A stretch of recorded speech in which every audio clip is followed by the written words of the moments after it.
Hai, halo, selamat datang di KCFM bersama dengan gue Michiko Farhadiba tentunya. Dan spesial di malam Jumat kita akan ada di KC at Night, di mana program ini adalah khusus buat mengangkat cerita tentang dunia lain. Dan di program ini gue akan membahas kejadian horor yang pernah dialami oleh para tamu-tamu kita yang akan kita undang setiap episodenya yang akan hadir.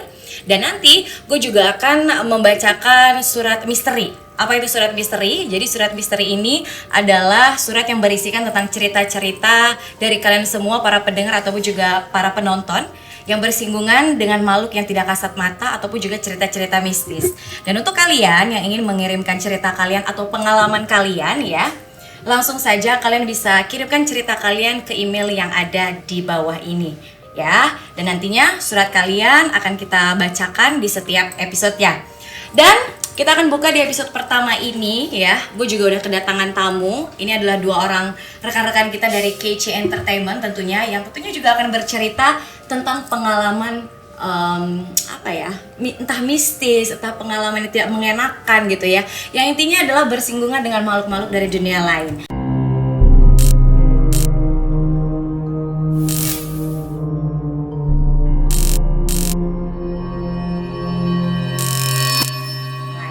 Ada Bayu dan juga ada Kanya. Halo guys, apa kabar? Baik. Ya Bayu? Halo. Sehat? Sehat Ya. Oke. Kalau boleh nanya nih, kalian kenapa ketawa? Kenapa? Lucu ya. Bertatap-tatapan gitu ya. Oke. Kalian percaya nggak sih sama hal-hal yang berbau-bau dengan mistis atau cerita-cerita horor gitu? Percaya nggak sih sama hal-hal yang kayak gitu, Kanya? Enggak, nggak percaya sih. Percaya nggak percaya, tapi pernah, tapi nggak ditongolin, cuman kayak ya udah dilucu-lucuin aja gitu. Oke, nggak diseriusin gitu ya. Oke. Bayu sendiri percaya nggak sih lo sama hal-hal yang kayak gitu? Percaya. Dan lo pernah punya pengalaman itu? Ya lumayan Ya. Dan seberapa sering kalian pernah ngalamin hal-hal aneh belakangan ini gitu mungkin? Kalau belakangan ini sih nggak yang sering, tapi nggak terlalu sering karena emang nggak mau digituin gitu. Ntar kalau digituin nggak mau dibayang-bayangin, pokoknya kalau memang berasa aja tuh ya udah lupain gitu ya. Karena nggak mau kepikiran. Berarti lo nih orangnya penakut ya biasanya. Takut, tapi kayak beraniin aja. Soalnya semakin kita takut, energi dia tuh semakin gede. Nakutin kita. Oke, boleh. Lo sendiri Bayu, udah berapa kali punya pengalaman yang bersinggungan sama hal dunia lain gitu ada? Lumayan sering sih. Lumayan sering.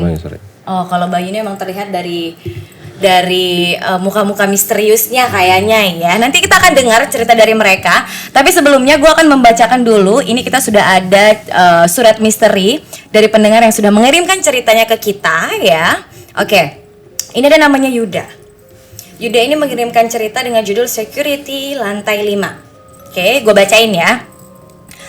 Gue mau cerita soal pengalaman horor gue yang gue alamin. Jadi suatu hari gue produksi film sampai malam, mungkin sekitar jam 10-an lah. Nah, lokasi syutingnya itu di salah satu kantor media gitu. Selesai produksi, setelah kru yang lain pulang, gue sama satu teman gue tuh gak langsung pulang. Karena rencananya gue sama dia mau lanjut ngedit sedikit. Karena teman gue ini emang sebenarnya juga kerja di kantor media, tempat gue produksi. Kita berdua mulai ngedit jam 11-an. Lokasinya ada di lantai 5. Di ruangan tempat mereka ngedit itu emang posisi gedungnya udah kosong. Gak ada pegawai sama sekali. Jadi emang cuman mereka berdua aja. Dan sebenarnya gue pribadi udah ngerasa gak nyaman dan agak gimana pada waktu itu. Karena emang benar-benar sunyi dan ruangannya itu sangat luas sekali. Jadi waktu mulai ngedit kayak ngerasa ada yang ngawasin. Tapi mungkin cuman sugesti aja kali ya. Namanya lagi ngedit kan jadi sibuk masing-masing. Temen gue juga sibuk sendiri pakai headset, sibuk sama laptopnya, gue juga begitu. Jadi emang gak ngobrol gitulah ya. Fokus editing dan ngerjain kerjaan kita masing-masing. Karena hening gitu, gue sesekali makin ngerasa ada yang ngawasin gitu loh. Makin berasa jelas, kadang kayak ada yang ngamatin, kayak ada yang ngeliatin dari sudut kiri, atau kadang dari kanan. Bahkan gue juga kayak kesuges, kayak ada yang merhatiin gue dari belakang. Gue jadi sempet celingukan. Sampai-sampai teman gue nanya nih, lo gak apa-apa Yud? Gue jawab aja, ini kok gue agak gak tenang ya rasanya. kayak ada yang ngawasin gitu loh. Dan ini kita cuma berdua aja kan di sini. Terus temannya jawab, iya kita cuma berdua. Tapi tenang, nggak ada apa-apa kok. Gue juga sering nginep di sini sama temen gue yang lain. Dengar jawaban dia kayak gitu, gue mulai lumayan santai. Emang mungkin cuma sugesti dia doang kali ya. Gak berapa lama berselang dari gue ngobrol begitu, tiba-tiba mesin absen bunyi tuh, ya kan? Lokasi gak begitu jauh, jadi suaranya bisa gue denger lumayan jelas. Bunyinya gak cuma sekali, jadi sekitar 20 atau 30 detik setelah bunyi pertama, mesin absennya bunyi lagi. Dan di bunyi yang kedua ini, gue nanya sama temen gue, mesin absen kok bunyi gitu ya? Terus temen gue jawab dan ngejelasin kalau mesin absen itu memang harus bunyi kalau ada yang ngetap. Temen gue juga bilang mungkin mesinnya lagi error. Karena gue pada dasarnya emang penakut orangnya, gue ajak dia balik akhirnya gitu ya. Setelah kejadian mesin absen bunyi itu, tapi temen gue bilang sebentar lagi deh, karena gue lagi nanggung ngedit gitu ya. Karena gue nggak enak sama dia, akhirnya gue iyain. Dan sehabis itu dia mulai fokus ngedit lagi, pakai headset, otomatis gue nggak ada temen ngobrol lagi kan. Jadi sepi lagi. Dan di sini nih gue mulai ngerasain hal-hal yang aneh. Sesekali kayak ngelihat orang lewat gitu, tapi pas gue tegesin ternyata nggak ada siapa-siapa. Beberapa kali gue ngelihat kayak ada bayangan sekelebat juga. Dan klimaksnya, gue baru pertama kali ini gue alamin dan gue saksiin pakai mata kepala gue sendiri. Jadi posisi gue waktu itu ngedit di meja dan hadap-hadapan sama temen gue. Dan di ruangan itu emang banyak meja kerjanya. Dan di belakang temen gue, yang mana berarti di depan gue itu sendiri, itu ada meja juga yang gue bisa lihat dengan jelas. Waktu lagi ngedit, gak tahu kenapa gue kayak ketarik ngelihat ke arah meja yang ada di belakang temen gue itu. Tiba-tiba tempat pensil yang ada di meja itu ngegeser sendiri. Otomatis gue mulai teriak dong. Temen gue juga ikut kaget gara-gara gue teriak. Saat itu juga gue ajak dia cabut dari situ.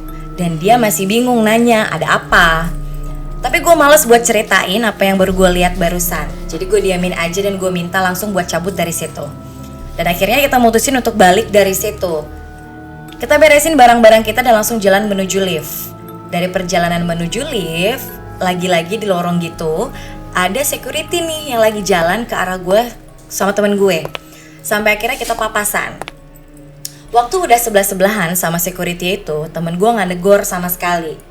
Tapi karena ini bukan kantor gue dan gue ngerasa perlu ramah sama si security itu, akhirnya gue negor si security itu. Pak, dan security itu bales senyum ke gue. Temen gue nengok ke arah gue karena denger gue negur security tadi. Terus sampailah kita di depan lift. Pas lagi nunggu liftnya naik nih, dia nanya ke gue, kenapa lu tadi manggil gue? Gue jawab aja, lah kapan gue manggil lo? Terus dia jawab lagi, tadi lu manggil pak gitu? Oh, itu gue negur security barusan. Temen gue cuman bengong karena dia heran gitu loh sama omongan gue. Dan gue tanya aja, oi kenapa lu diem? Terus dia jawab, security yang mana sih? Gue bilang ke dia, aduh jangan bercanda dong, barusan kan ada security lewat pas papasan sama kita. Dan dia cuman diem ngeliatin gue dan gak ngejawab apa-apa lagi. Gue kesel dong. Dan ini temen gue lagi ngerjain gue apa gimana? Masa iya dia gak ngeliat security barusan? Lalu sesampainya di bawah keluar lobi, gue ketemu sama security yang emang jaga di lobi. Karena gue masih penasaran sama yang baru gue alamin di atas tadi, gue sempetin buat nanya security yang di lobi itu.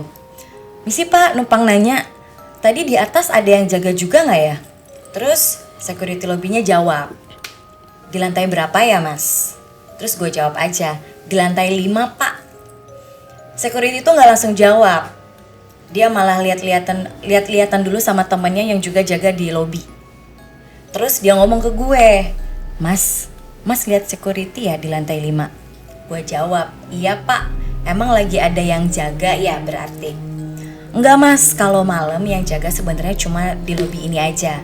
Dan malam ini jadwal jaga cuma saya berdua nih sama teman saya dan gak ada lagi. Cuma emang banyak juga karyawan yang cerita suka ngelihat security bolak-balik di lantai 5 itu mas. Waktu si security itu jawab, gue makin tambah merinding karena gue inget banget muka security di lantai 5 yang gue tegur tadi. Dan dia bilang, oh udah biasa mas, karena dulu katanya ada mantan security di sini yang meninggal pas pulang tugas. Cuman nggak tahu nih bener apa enggak. Cuma karena banyak yang ngalamin ngelihat penampakan yang sama, yaitu security di lantai 5, makanya kalau malam-malam jarang ada security yang ngecek ke atas. Gue merinding banget, dan itu adalah pertama kalinya gue ngalamin kejadian ketemu langsung sama sosok gaib. Selepas dari itu, gue langsung masuk mobil, terus balik bareng temen gue. Bayang gak lo? Ya kan? Berarti nih si security-nya emang nampakinnya bukan cuma sekali 2 kali, berarti kayak dia memang penghuni di sana gak sih? Di lantai 5 itu gak sih? Iya, iseng. Terus lu percaya nggak kalau misalnya ada memang satu tempat yang memang punya penghuni apa ya, penghuni tetap, atau memang dia yang jaga di situ atau memang doyan di situ gitu ya? Kalau lu sendiri pernah punya cerita pengalaman kantor nggak sih sesuai sama tema kita ya? Pernah. Pengalaman horor di tempat kerja. Pernah. Ceritain dong.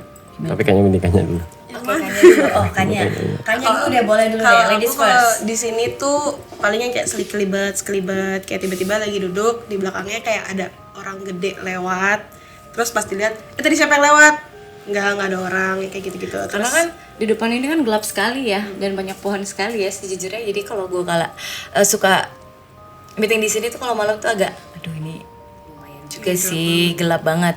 Terus apa lagi paling nih? kayak gitu. Terus di tiba-tiba di kantor ya, bawah, di sini ya, di bawah. Terus kayak ada yang lewat ke dapur, lari gitu-gitu doang sih. Tapi cuman Tapi nggak ada yang benar-benar spesifik kayak dia nunjukin wujud ya gitu, lo nggak ada ya. Dan lo bersyukur dengan itu ya. jangan deh. Jangan sampai ya, males banget ya. Kanya ya. Kalau lo Bayu, ini kayak Bayu punya banyak cerita nih. Lo sering lembur emang ya? Lumayan. Sering. Oke. Dulu. Dulu. Cerita apa sih yang memang paling lo ternyata nggak lo lupain banget gitu di sini? Kalau di sini tuh karena sebenarnya gue tuh bukan apa ya, bisa dibilang anak indigo bukan. Oke. Gue nggak pernah mengakui kalau gue tuh orang indigo. Tapi gue bisa merasakan di mana posisi dan tempat dan beberapa bentuk. Jadi tidak tahu tuh apa nama sebutannya tuh kayak gitu. Oke. Pokoknya lo punya gift from the God lah ya untuk bisa merasakan gitu. Tapi bukan indigo gitu ya? Ya, gue nggak ngerasa Oke. itu indigo. Jadi karena gue bisa ngerasain posisi-posisi penunggu di sini, gue ngajak anak-anak kreatif untuk buat short movie. Pas sudah buat itu, jadi ada satu scene yang dimana gue tahu posisi makhluk itu ada di situ. Dan pemerannya itu benar-benar berdiri di posisi itu juga. Pas selesai nge-record segala macamnya, pas dicek di laptop, filenya korup, hilang. Oh hilang, benar-benar nggak bisa dibuka. Benar-benar nggak bisa dibuka. Terus kita retake lagi. Kita retake, sudah retake kedua pun yang korup sekarang audionya. Dan pas ketiga baru kayak ada kejadian apa gitu. Pulpen jatuh segala macam. Itu tahun berapa tuh? Baru. Awal tahun ya? Iya, awal tahun. Di sini. Iya, di sini. Iya. Serem ya. Terus setelah kejadian itu teman-teman semuanya pada kayak wah bro sama, ternyata gue juga kemarin. Karena nyerupain itunya ya. Iya, Kita bener-bener karena nyerupain siapa? Hantunya gitu kayak bener-bener pakai wig gitu-gitu. Gue buat karakter itu hampir semirip yang gue lihat, dimana dia cuman rambut doang, badan tegap gitu-gitu di bagian di ruang meeting, di WC ruang meeting. Nah di situ kayak dia nggak ngizinkan untuk jangan dibuat video kalian. Jadi kayak dihilang-hilangin semua sama dia. Oh oke. Sampai pada akhirnya scene itu nggak dapet sama sekali. Pas di retake ketiga baru dapat. Tapi pas di retake ketiga mulai kayak gak ada gangguan pulpen jatuh segala macem. Digangguin, oke. Dan lo ngerasa itu nggak sih? Kan lo bisa ngerasain tuh. Iya. Ada ya. Iya. Dan lo percaya itu ya? Bisa. Oke ya. Kanya sendiri nih, kalau misalkan lo lagi ngalamin hal-hal kayak gitu nih kan ya. Apa sih yang pertama kali biasa lo akan lakuin nih selaku manusia?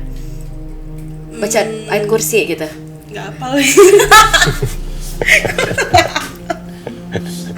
Pokoknya kalau udah ketemu gitu kayak diem, terus kayak aduh ini beneran kayak, terus udah kabur, tapi habis itu baca doa. Oh gitu. Astagfirullahaladzim. Tapi kalau banyak yang ngalamin hal-hal kayak gitu tuh ya banyak mitos-mitosnya juga. Gua nggak tahu nih bener atau nggak. Kayak misal kalau lo lagi nggak enak nih ya, kayak berasa diawasin atau apa, terus tiba-tiba kayak ada aroma Mati. angus kali ya, hangus kayak kebakar atau kayak agak bau bangkai, sedangkan sekitar lo tuh tidak memungkinkan untuk ada bau-bau seperti itu tuh katanya emang ada sesuatu yang lagi ngamatin Iya. kita, bener gak sih? Iya. Iya Bay ya. Dan mereka itu kayak manusia aja. Saat kalian nyebut karakter kayak bungkus permen, tahu kan bungkus permen siapa maksudnya? Teh. Teh poci. Poci.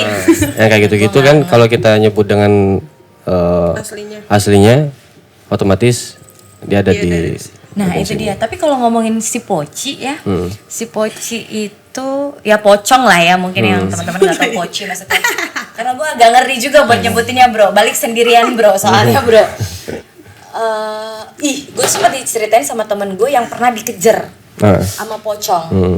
Yang katanya tuh emang mukanya tuh ancur banget, terus kayak dia tuh larinya tuh bukan yang suka digambarkan dalam cerita lompat. Dia kayak zigzag gitu. Dan sekali lompat pun dia 5 meteran. Wow. Enggak kayak di film-film kayak dia kayak bisa berapa meter. Oke, itu mungkin pengalaman yang lo alamin di kantor gitu. Ya. Nah, sebagai lo yang memang punya kemampuan lebih gitu, ada cerita lainnya nggak sih yang lo pernah lo alamin di luar dari kantor gitu? Gue pengen gali lo nih gitu kan ya. Kalau di luar dari kantor, Parkiran.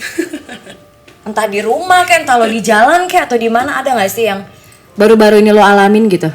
yang baru-baru ini di tikungan Rumah Bingung yang di Ciputat, ada yang tahu mungkin yang di Cirende itu.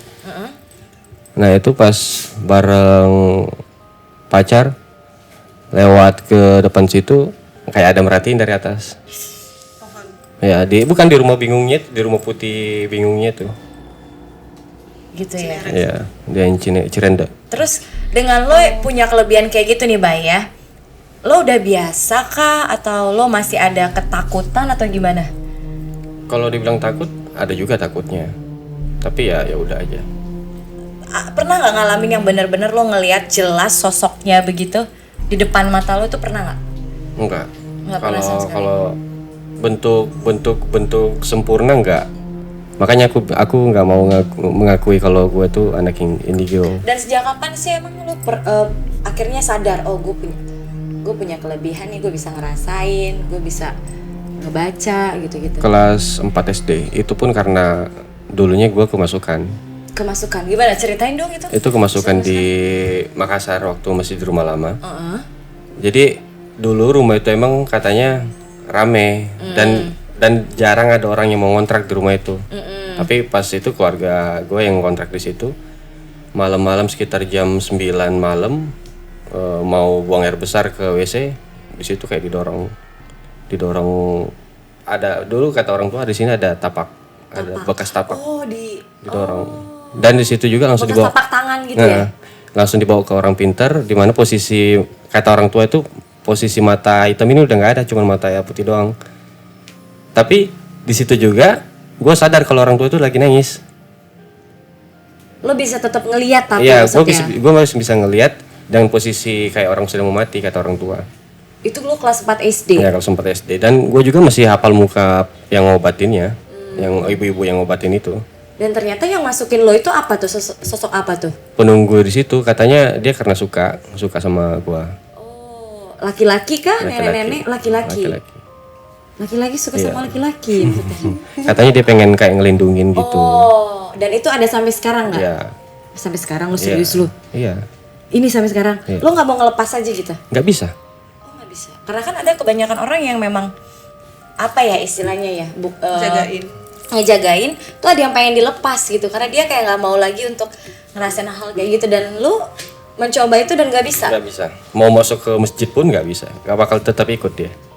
Oh. Soalnya pernah pengalaman pas masuk ke masjid ada ustadz yang bisa ngelihat justru begini melihat ke atas dia sekitar tinggi 5 meteran. Oh, tinggi Terus sekali. kata ustadz itu ngapain diajak-ajak? Tapi lo nyaman sampai dengan sekarang. Nyaman.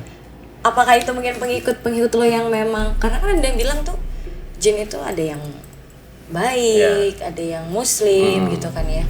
Tapi lo nggak pernah mau akan mencari tahu itu sampai dengan sekarang gitu. Lo betah aja gitu dengan. Iya, karena menurut yang orang-orang yang bisa ngelihat dan aku tanya yang ikut aku ini orang baik. Dan yang ngelindungin gitu. ya yang gua rasain juga ya dia kayak ngelindungin gua. Ada beberapa kejadian di mana kayak orang mau jahat dari lempar. Itu lo ngerasain itu? Iya. Kalau boleh tuh lo orang apa sih? Makassar. Makassar tuh emang identik sekali memang ya dengan hal-hal yang seperti itu ya kayaknya ya. Kayaknya ini gue dapat bocoran dari tim kreatif katanya lo tuh punya pengalaman pribadi lo harus cerita. Lo jangan pura-pura untuk takut untuk cerita. Lo punya pengalaman pribadi katanya. Masih berbicara tentang pengalaman horor di tempat kerja ya. Ini Mas Bewok tadi gimana ceritanya? Coba ceritain dulu tadi. Enggak, Baru-baru ini ya di bawah. di bawah kan sering ke kamar mandi ruang meeting tuh. Kamar mandi ruang meeting. Relate kan sama Mas Ben tadi. Poci ya. Enggak tahu apa bentuknya. Bukan, kalau di bawah iseng bukan. sih. Ah? Iseng kemarin jatuhin ini, jatuhin apa namanya? Jatuhin lukisan. Oh, serius? Kan pakai ini, Paku. pakai paku kan. Iya kali. Iya. Dan itu jatuh. Itu langsung kaget itu. Udah Mbak itu paling gue tenangin aja. Baru-baru ini ya. Nah, lo hati-hati lo. Kalau di bawah tuh Semua bukan hati-hati poci. Gede gitu gak sih kak? Cowok, Itu cowok. Cowok. Gitu ya. Kalau gue seringnya ke itu. Kalau ke kamar mandi gitu. Iya. Karena gue pikir itu paling aman. Iya. Paling situ paling aman. Tapi pada nggak ada Paling yang aman mau ternyata pipis masih di situ. juga ada ya. Oke. Ini semua orang nggak ada yang mau pipis itu kenapa sih? Padahal kan enak kan gede, Iya. ada sendiri gitu. Justru kayak mungkin auranya gue aja sih agak gimana ya sejujurnya ya. Oke. Kayaknya cerita dulu dong. Gue dapat bocoran dari tim kreatif katanya lu punya cerita juga nih. Oh kalau di kantor tuh kayak sering digodain kayak mobilnya tuh lampunya nyala tiba-tiba. Tapi gak cuma sekali, bisa berkali-kali kayak enggak kok gue udah matiin lampunya, kita tiba-tiba ntar lampunya nyala. Ah, Gitu. serius? Tapi itu kalau malam doang. Pernah waktu itu kayak malam Jumat ya kak, malam Kita Jumat. jangan ada syuting malam ya bro di sini ya bro. Oh Terus iya, dibilang sama iya. satpam, Ini itu bagaimana? lampunya nyala gitu. Terus kayak enggak mungkin, pas keluar beneran nyala. Kayak diiseng-isengin hal-hal kayak gitu. Justru kayak hal kecil kayak gitu nggak sih yang malesin ya? Iya. Iya nggak sih yang dia iseng entah lampu diem lah, jadi iseng entah gitu. apa gitu ya. Iya, kalau Oke, baik mungkin kalau buat lo sendiri nih ya, hal-hal yang lo alamin itu tuh kan kita kan memang nggak pernah tahu nih, memang entah itu baik kah atau apakah gitu. Selama ini yang lo rasain itu keganggu nggak sih sama aktivitas lo gitu kayak entah lo lagi ngapain, entah lo lagi di mana gitu. Enggak sih sejauh ini enggak. Aman-aman Masih aja, dia tidak aman-aman mengganggu. aja. Enggak. Oh oke ya. Mungkin teman-teman di sini antara percaya atau enggak gitu ya, karena kita di sini memang punya pengalaman masing-masing juga yang bersinggungan dengan hal-hal mistis ataupun juga dunia lain. Apalagi khususnya nih di pengalaman kerja ataupun juga kantor. So jadi untuk teman-teman pendengar di sini yang suka dengan video kita ya bisa like, komen dan juga subscribe dan juga jangan lupa di episode selanjutnya kita akan membacakan surat misteri dari kalian. Kalian bisa kirimkan cerita pengalaman kalian yang seru tentunya akan kita bacakan di sini dan bisa langsung kirimkan ceritanya di email yang ada di bawah ini. Kayaknya hati-hati ya pulang ya nanti ya. Kalau Bayu mah dia mah udah biasa, kayaknya udah makanan sehari-hari. Percaya atau nggak percaya, yang jelas gue sih percaya kalau hal kayak gitu ada di sekitar kita. Kita ketemu lagi tentunya di episode selanjutnya di Kece at Night bersama gue Michiko Faradiba dan thank you untuk Kanya. Terima kasih untuk Bayu ya. Sama.